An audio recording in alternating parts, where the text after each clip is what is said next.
भाकियू ने दिया एफसीआई कार्यालय पर धरना। भाकियू नेताओं की सरकार को चेतावनी, मांग नहीं मानी तो संघर्ष होगा और तेज। भारतीय किसान यूनियन और संयुक्त किसान मोर्चा द्वारा कुरुक्षेत्र स्थित भारतीय खाद्य निगम के कार्यालय के सामने जोरदार प्रदर्शन किया गया। प्रदर्शन की अगुवाई भारतीय किसान यूनियन के कार्यकारी प्रधान जसवीर सिंह मामू माजरा द्वारा की गई। वहीं सैकड़ों किसानों ने सरकार के खिलाफ जमकर नारेबाजी की। किसानों ने सरकार पर एफसीआई को खत्म करने का आरोप लगाया और एफसीआई को बचाने की अपील की। इतना ही नहीं, भाकियू के नेतृत्व में किसानों ने लिखित ज्ञापन सौंपकर एफसीआई को बचाने की मांग की। उन्होंने कहा कि जितनी नमी पर सरकार गेहूं खरीद की बात कर रही है, उतने में गेहूं खरीदना संभव नहीं। साथ ही किसान नेताओं ने किसानों के साथ हो रही घटनाओं पर भी रोष जताया और सरकार को जमकर घेरा। भाकियू ने सरकार को सीधी चेतावनी भी दी, या तो सरकार उनकी मांगों को समय रहते मान ले, वरना मंडी तक गेहूं नहीं पहुंचने देंगे, चाहे इसके लिए उन्हें सड़कें ही जाम क्यों ना करनी पड़े। भाकियू नेताओं ने सख्त लहजे में कहा कि अगर सरकार बात मानती है तो ठीक है, वरना नेताओं का विरोध और अपना संघर्ष और तेज करेंगे।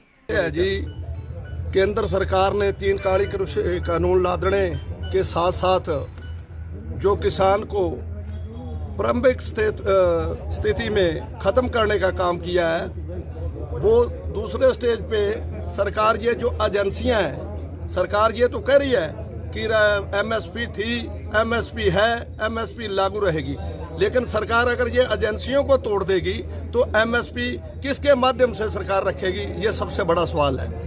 तो ये इस बात को सरकार के जहन में बैठाने के लिए हमने आज एफसीआई के हित में कि एजेंसी कायम रहे और किसानों का अनाज समय से लिया जा सके, ये गिराव नहीं, ये समर्थन में हमने ये धरना दिया है। और हम एजेंसी को भी ये बात कहने के लिए सरकार से कहेंगे कि एजेंसी सरकार को कहे कि मौजूदा गेहूं खरीद के जो मापदंड आपने दिए हैं, जैसे 12% नमी, 4% गर्दा ना होना, 4% दाना टूटा ना होना, ये ग्राउंड लेवल पे संभव नहीं है। हम मेमोरेंडम के माध्यम से भी एजेंसी को कहेंगे और एजेंसी से रिक्वेस्ट करेंगे कि वो सीधे तौर पे सरकार को ये लिख के भेजे कि ये जो आपने इंस्ट्रक्शन लागू करने के लिए कहा है, ये ग्राउंड लेवल पे कतई लागू नहीं हो सकती। जी, हमने तो 14% से शुरू से लेके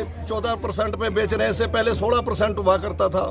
तो सरकार अपने मनमाने ढंग से किसानों को खेती छुड़वाने के लिए अगले साल चाहे 12 की बजाय 11% कर देंगे। तो आपके घर में से भी के आपने भंडारण किया हुआ गेहूँ, आप अंदर से निकाल के उसको 12% दिखा दे दिया तो हम भी दे देंगे भाई।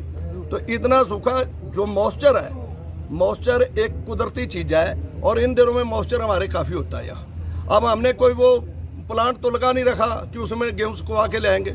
तो ऐसे में हमारी सरकार से अपील है कि मॉइस्चर प्रकृति की जो है नियमानुसार जितना बनता है उतना ले, कोई हम पानी तो डाल के लाते नहीं इसमें। ज्ञापन किन को सौंपा जाएगा? हाँ जी, ज्ञापन किन को सौंपेंगे? ज्ञापन हम एफसीआई वाले को सौंपेंगे और ये उपभोक्ता मामलों के मंत्री को पहुंचाएंगे, इनके माध्यम से देंगे। तो हमारी तो सरकार से अपील रहेगी कि वो हमारी इन मांगों पर को ध्यान में रखें। राम जी, आगे की क्या रणनीति रहेगी किसानों की रणनीति तो जी सरकार के ऊपर ही अभी डिपेंड कर रही है। किसान तो चाहते हैं कि 3 कृषि बिल वापस ले ले, हमारी एमएसपी लागू कर दे, उसके लिए कानून ले आए।